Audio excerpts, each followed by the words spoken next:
এখন লার্কিং বাস স্টেশনে ওয়েটিং করতেছি। তো আজকে সকাল সকাল চলে আসলাম, রুমে রাস্তা করি নাই টাইম না থাকার কারণে।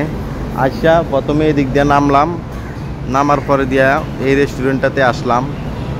এই রেস্টুরেন্টে আসলে খাওয়া দাওয়া করলাম, মানে 3 থেকে 4 পিস খাসির মাংস নিলাম।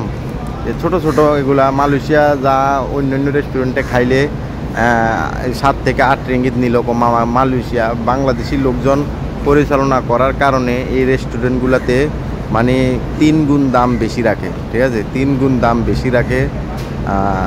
আমি 2 পিস বেগুন ভাজি নিছি, আর বেগুন ভাজি বলতে কি ছোট ছোট করি না, বেগুন ভাজি আর 3-4 পিস হবে আরে কাম্পিং নিছিলাম, মানে ছাগলের মাংস যেটা বলে, সেইটা দাম রাখছে 18 টাকা, ঠিক আছে।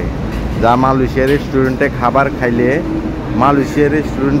খাইলে হাই 8 থেকে 10 রিঙ্গিত খাবার রেট আইতো, কিন্তু এই বাংলাদেশি রেস্টুরেন্টে খাবারের পর আমার থেকে 18 রিঙ্গিত খাবারের বিল নিছে।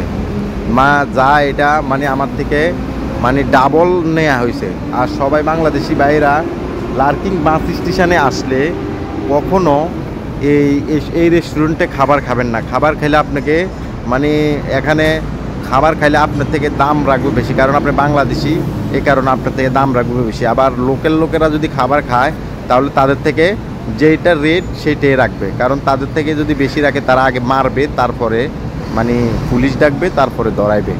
এসব বাংলাদেশি রেস্টুরেন্ট থেকে কখনো যেই জায়গা দেখবেন বাংলাদেশি কেশিয়ারে বাংলাদেশি লোক বা পরিচালনা করতেছে, বাংলাদেশিরা কাজ করতেছে, এইসব রেস্টুরেন্টে আপনারা খাবার খাবেন না দয়া করে, ঠিক আছে।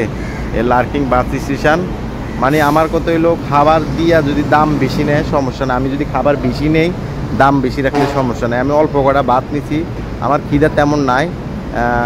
3-4 পিস ছাগলের মাংস নিছিলাম, যেটা কাম্বিং বলে এটা। আর আমার কাছে ভিডিও আছে, ভিডিওটা আপনারা দেখতে পারবেন। 18 রিঙ্গিত বিল তুলছে, ঠিক আছে। তো এইসব বাংলাদেশি রেস্টুরেন্ট থেকে আপনারা খাবার মানে যে মালয়েশিয়া যে প্রান্তে থাকেন বাংলাদেশি রেস্টুরেন্টে কখনো ঢুকবেন না, কারণ আপনার থেকে বাংলাদেশি যদি আপনি হয়ে থাকেন তাহলে আপনার থেকে ডাবল 3 গুণ বেশি বিল নেবে। আর যদি এই দেশি লোকে খাইবে আপনার সাথে বসা, তবে এর জন্য অনেক কম খাবারের রেট, ঠিক আছে। এই জন্য বলি মামা কেডাই বা বিভিন্ন মালয়েশিয়ান রেস্টুরেন্টে খাবার খাবেন আপনি, মানে রেট যেটা এটাই সবার জন্য সমান, ঠিক আছে।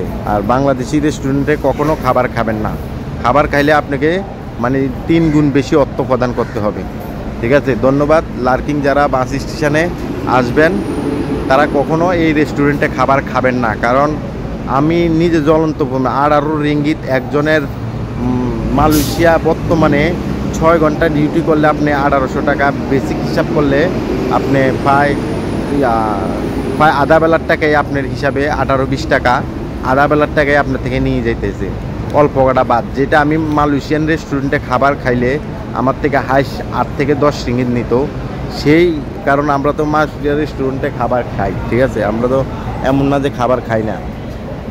তো আপনারা যদি আসেন লার্কিং বাস স্টেশনে বাংলাদেশি রেস্টুরেন্ট থেকে দূরে থাকবেন। ধন্যবাদ সবাই। আর ভিডিওটা মালয়েশিয়া প্রবাসী ভাইরা সবাই শেয়ার করবেন। আসসালামু আলাইকুম।